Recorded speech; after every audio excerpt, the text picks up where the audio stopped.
Di Italia, mereka menyebutnya La Vecchia Signora atau Sinyonya Tua, sebuah julukan yang terdengar anggun, elegan, tapi juga mengandung ironi. Bagaimana mungkin klub yang bernama Juventus, yang artinya masa muda, justru dikenal sebagai sosok wanita tua? Tapi di balik julukan itu tersembunyi sejarah panjang, kebanggaan, dan kehormatan. Klub tertua, klub terkaya, klub paling berkelas, dan klub yang pernah dicintai sekaligus dibenci di Italia. Akhir dekade 80-an adalah masa yang berat bagi Juventus. Mereka bukan lagi raja di Italia.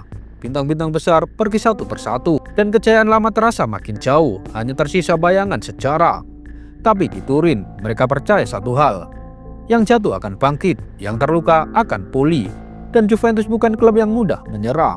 Dalam rentang waktu 12 tahun, Sinyonya Tua melewati badai, kehilangan identitas, bangkit dari keterpurukan, dan kembali berdiri sebagai kekuatan sepak bola Eropa. Dari era pasca Platini, kekacauan kepemimpinan, skandal yang mulai membayangi, hingga kelahiran legenda baru bernama Alessandro Del Piero.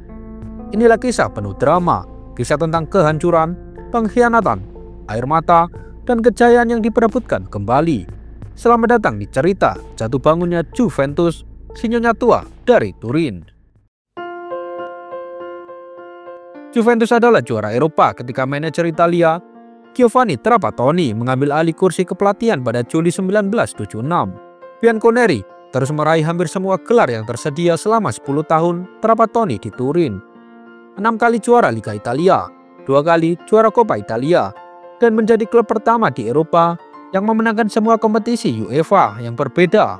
Piala UEFA, Piala Winners, Piala Champions, Piala Super Eropa, dan bahkan Piala Interkontinental. Tim tersebut dipenuhi pemain-pemain spesial di setiap lini, seperti bintang Prancis Michel Platini, Boniek dari Polandia, kapten legendaris Gaetano Scirea, dan kiper ikonik Dino Zoff. Skuad ini dipimpin oleh mantan legenda klub sekaligus presiden kala itu, Giampiero Boniperti, yang mengambil alih klub pada awal 1970-an setelah mendapat restu dari keluarga Agnelli, pemilik Juventus. Namun segalanya mulai berubah ketika presiden baru Milan, Silvio Berlusconi, datang ke dunia sepak bola. Bersamaan dengan itu, Napoli akhirnya membangun tim yang kuat dengan menjadikan Maradona sebagai ikonnya. Persaingan domestik menjadi sangat ketat bagi Juventus.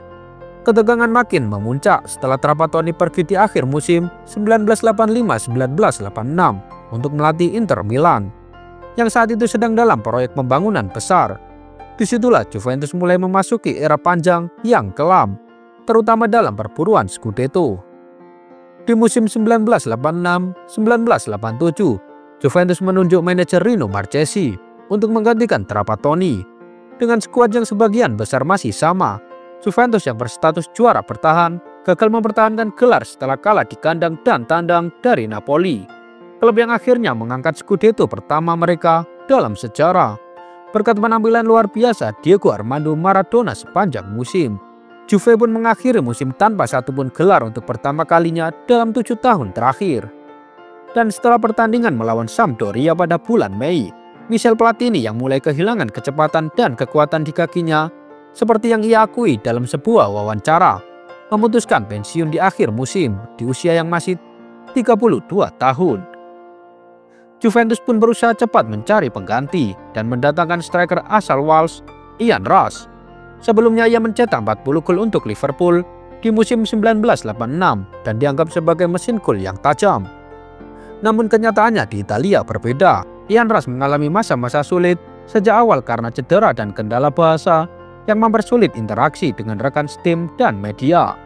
Platini pun berkomentar bahwa kedatangan Ian Rush tidak terjadi di saat yang tepat, karena klub sedang memasuki masa transisi pasca kepergian dirinya, Boniek, dan Marco Tardelli, serta kondisi Scirea dan Cabrini yang sudah menua. Tanggung jawab harus dibagi karena Juventus telah kehilangan banyak kreativitas di lini tengah.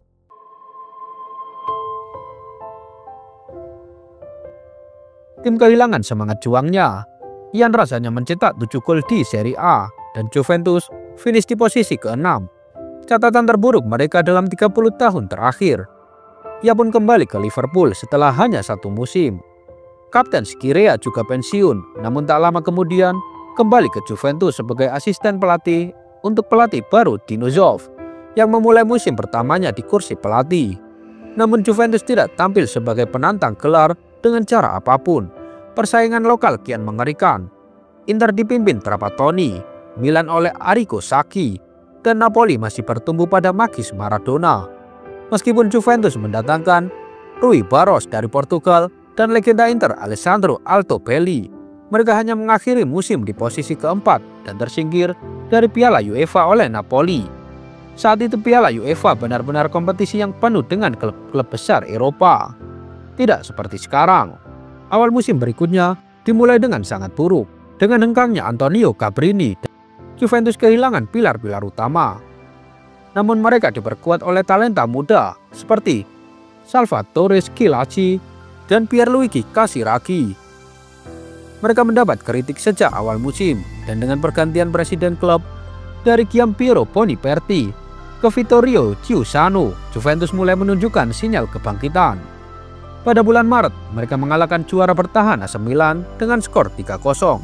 Berkat ketajaman Schillaci sebagai top skor, Juventus menutup musim dengan manis, menjuarai Coppa Italia melawan Milan dan memenangkan final Piala UEFA setelah menaklukkan Fiorentina yang saat itu memiliki bintang muda bernama Roberto Baggio.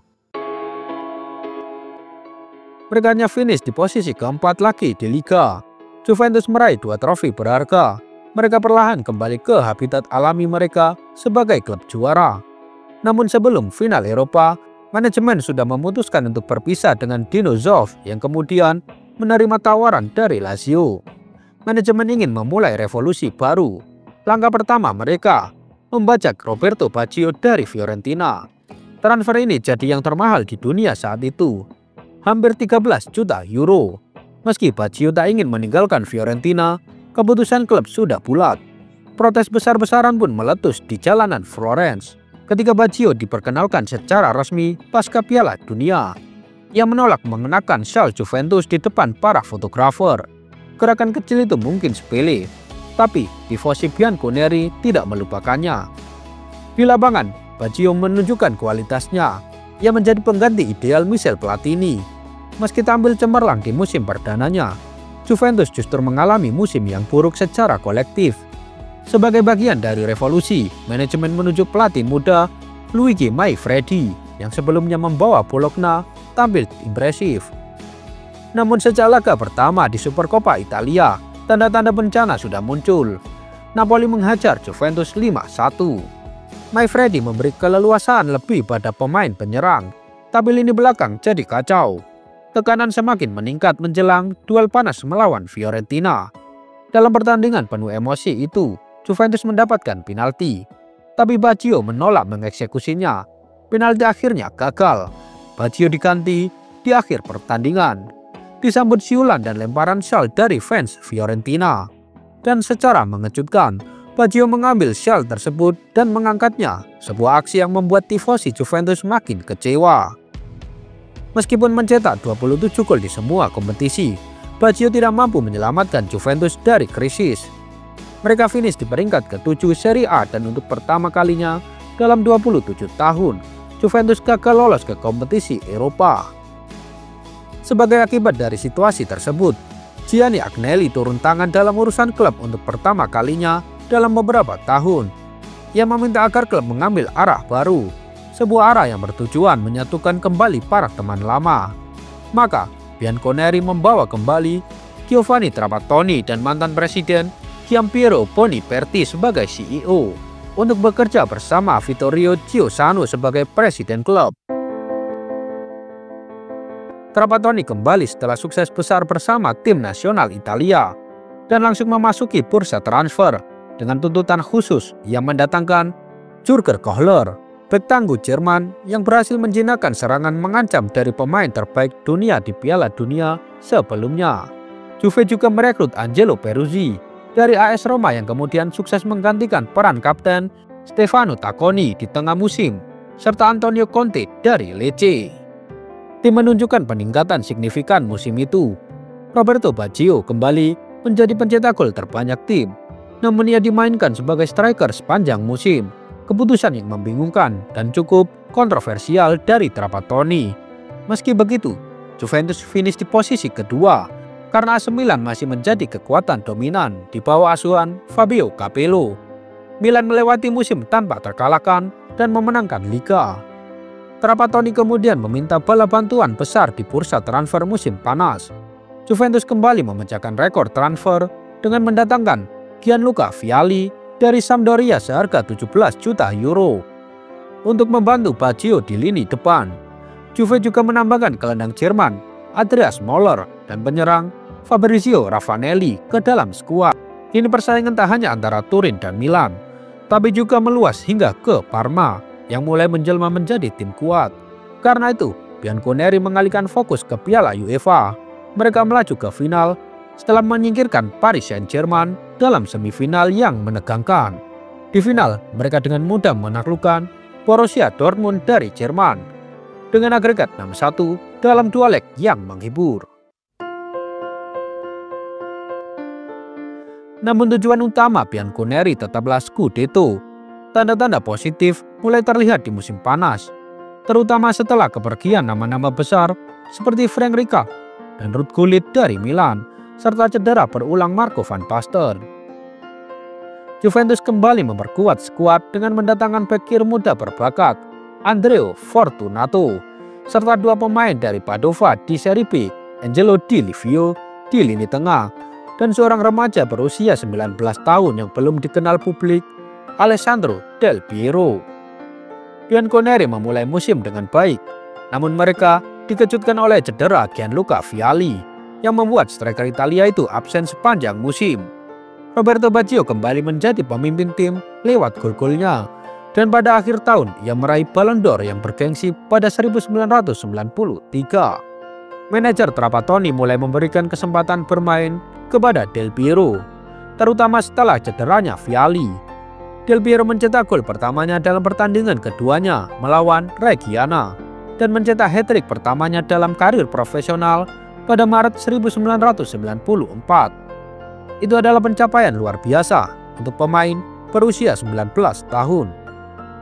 Namun setelah kekalahan dari Milan yang kembali jadi penantang gelar, Rossoneri membangun keunggulan signifikan. Pasukan Capello berhasil merebut gelar Liga ketiga mereka secara berturut-turut. Dan kali ini Trapattoni serta Boniperti benar-benar meninggalkan klub setelah 33 tahun masa pengabdian, menandai dimulainya era baru bagi Juventus. Mantan legenda Juventus, Roberto Bettega, masuk menggantikan Boniperti sebagai wakil presiden.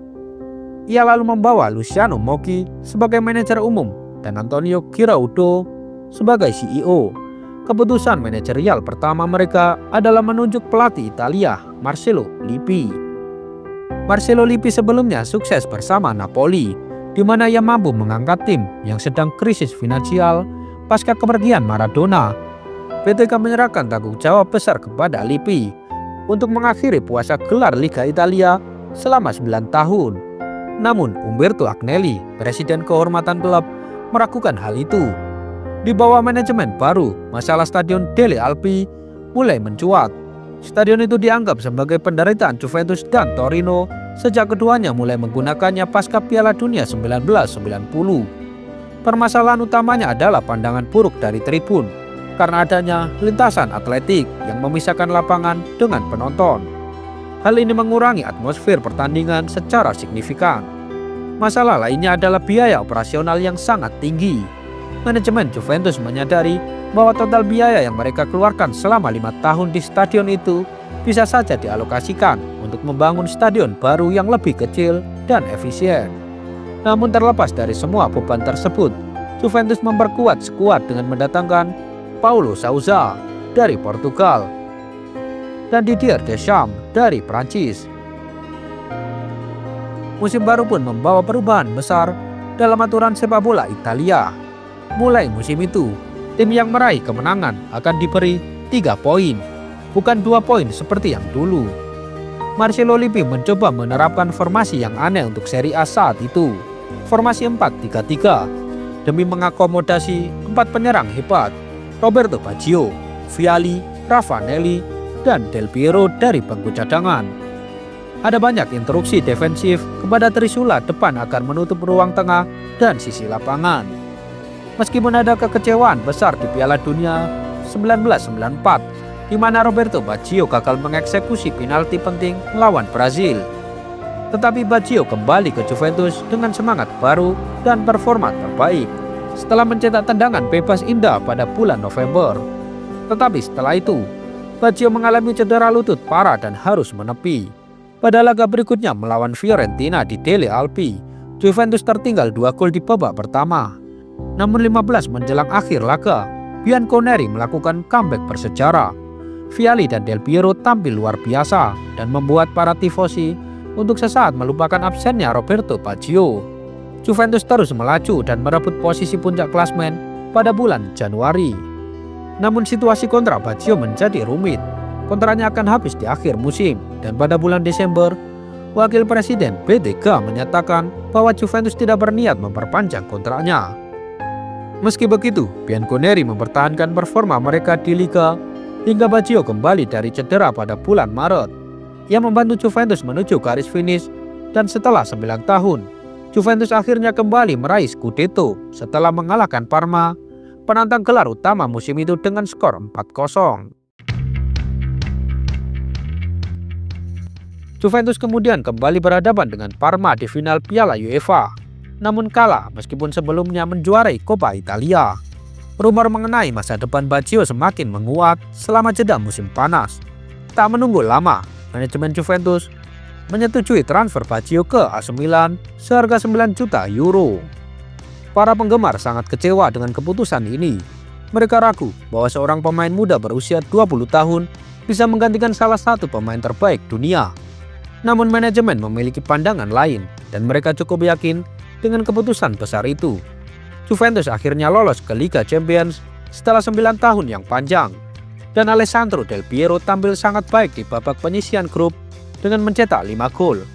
Di Liga Domestik, Milan kembali menjadi pesaing yang tangguh sekali lagi. Bukan hanya karena kedatangan Baggio, tetapi juga setelah mereka merekrut Giorgio Weah yang menerima penghargaan Ballon d'Or pada bulan Desember 1995.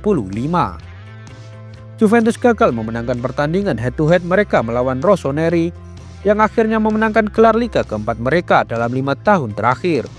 Namun Bianconeri mengalihkan fokus pada gelar Liga Champions yang telah lama mereka impikan kembali sejak 1985.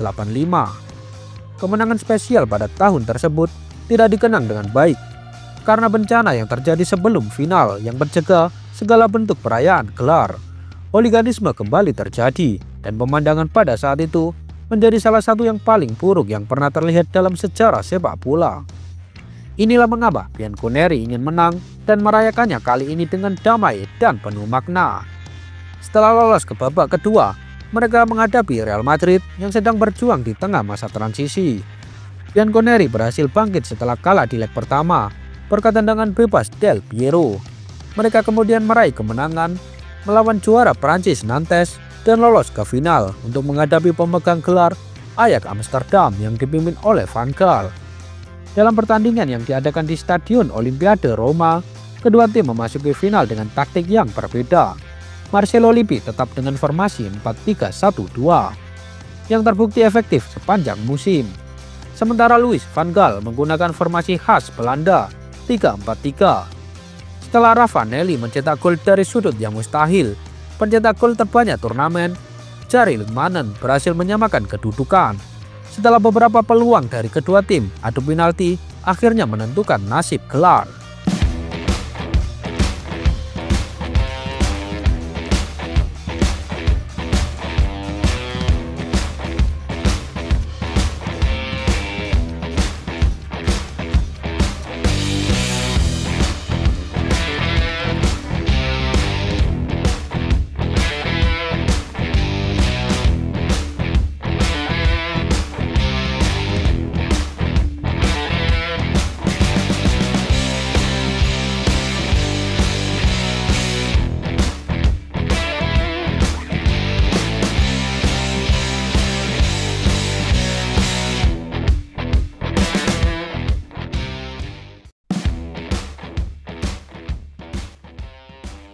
Juventus akhirnya bisa mengalahkan Ajax Amsterdam dalam adu penalti.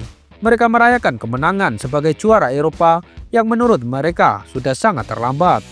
Ungkapan jangan ubah tim yang menang adalah frasa umum dalam olahraga, tetapi tidak berlaku bagi manajemen Juventus. Jika mereka melihat pemain telah mencapai puncak potensinya dan nilai jualnya tinggi, maka ia bisa langsung dijual. Melepaskan kapten Vialli, Ravanelli, Massimo Carrera, dan veteran Veerwood. Sebagai gantinya, mereka merekrut banyak pemain muda yang menarik seperti Boxic, Christian Vieri, Amoruso, Montero, dan seorang pemuda Prancis dari Bordeaux bernama Zinedine Zidane. Kebijakan pemotongan dan perubahan ini tidak mempengaruhi manajer Marcelo Lippi karena ia adalah ahli taktik yang fleksibel dan memiliki keterampilan manajemen pemain yang hebat.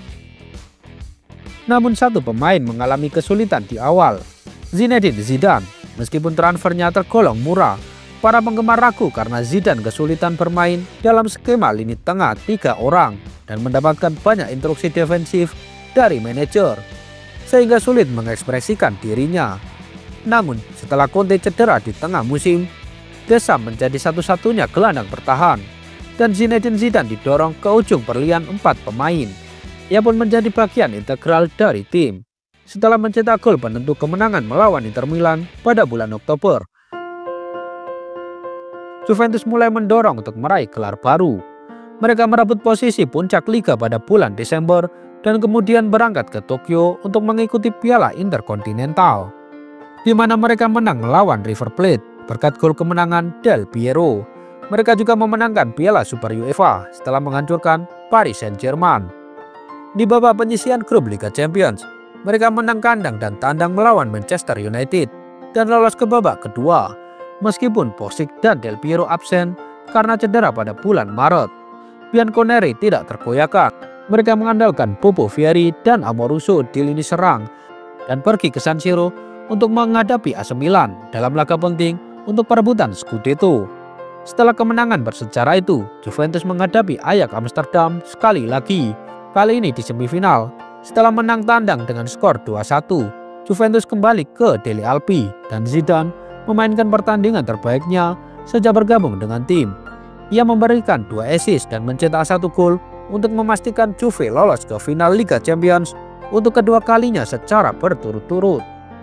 Di Liga Italia, meskipun Parma yang dipimpin oleh Ancelotti sempat mengejar di klasmen, Juventus berhasil mengunci gelar Scudetto di Bergamo melawan Atalanta.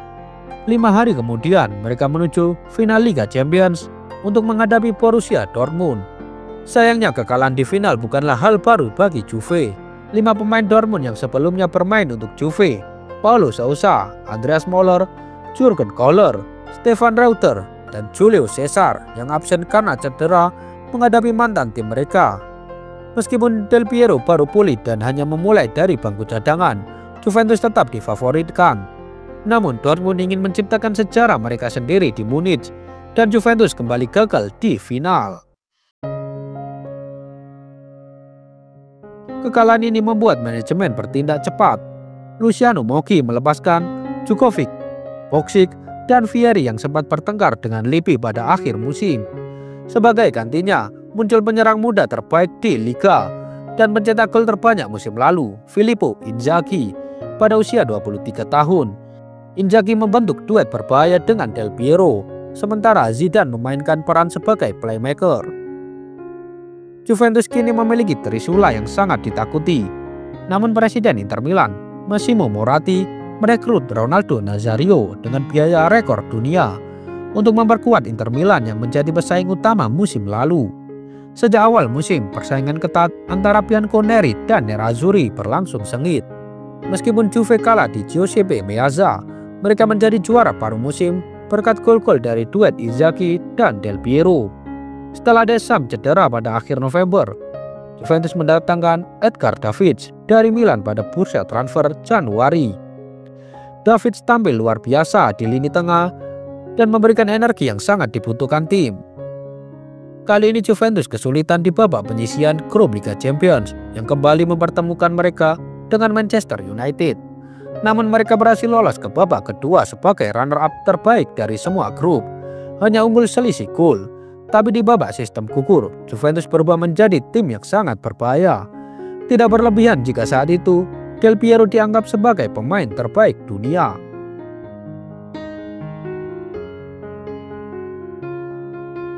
Juventus pun melaju ke final Liga Champions seketika mereka secara beruntun. Namun sebelum laga itu, mereka harus menghadapi Inter Milan di Delle Alpi dalam laga yang hanya dipisahkan oleh 1 poin di klasemen Scudetto. Del Piero mencetak gol pertama dan Inter kehilangan beberapa peluang. Setelah beberapa tackle keras terjadi, muncul insiden kontroversial ketika wasit tidak memberikan penalti untuk Inter Milan setelah Ronaldo dijatuhkan di dalam kotak penalti. Namun permainan tetap berlanjut. Setelah serangan balik, Juventus justru mendapatkan penalti di sisi lain lapangan, tepat di depan para pemain dan bangku cadangan Inter Milan.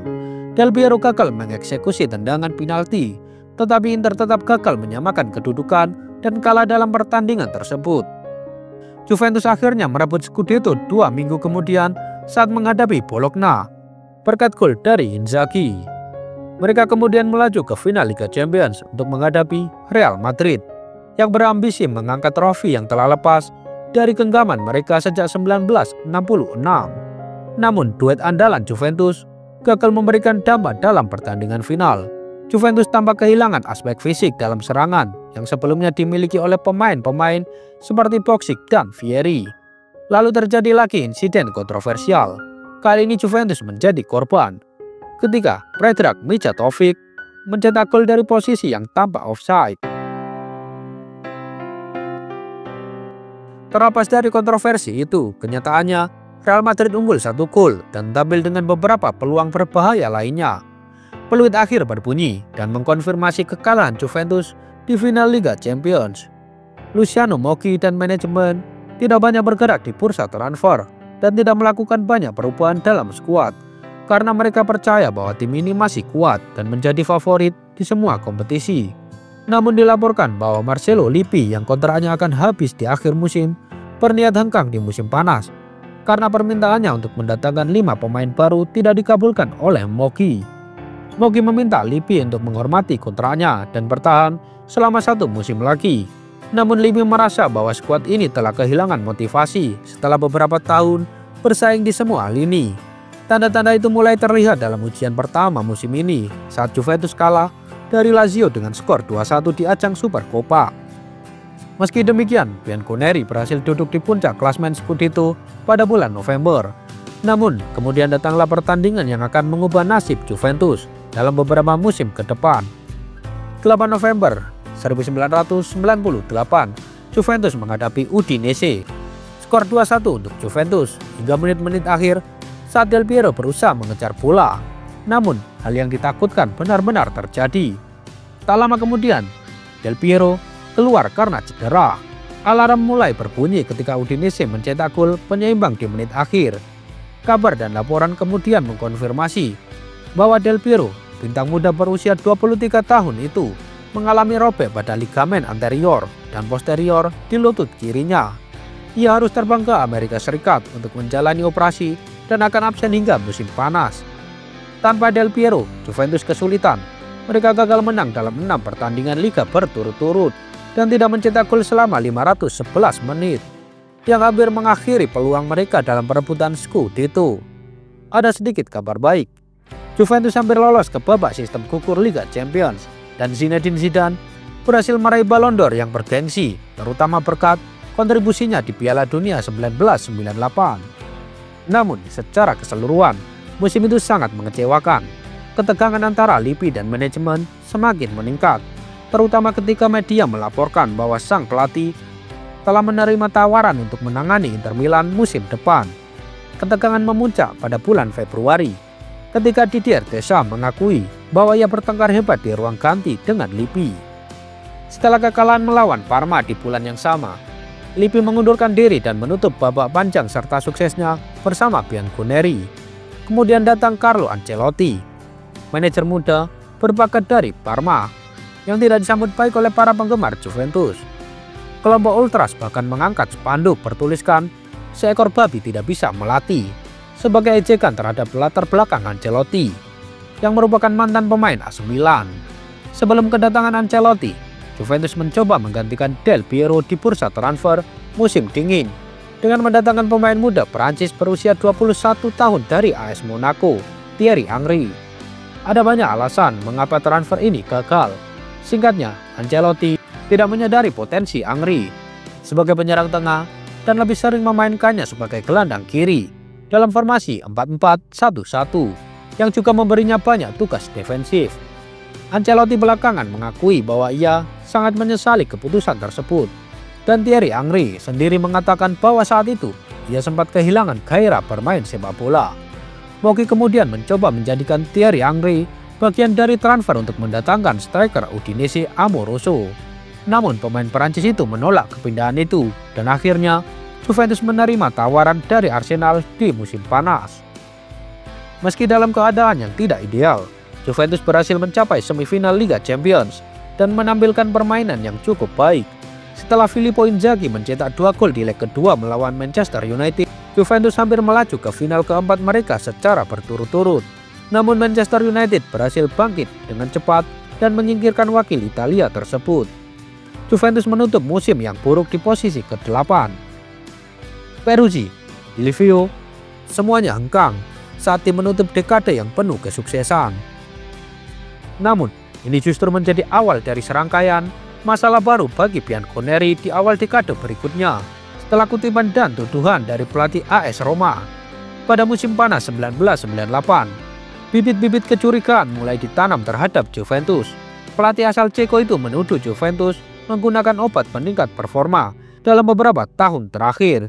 Seiring berjalannya waktu, meski Juventus meraih kesuksesan besar, mereka terus berada di bawah pengawasan ketat hingga akhirnya skandal besar itu terungkap.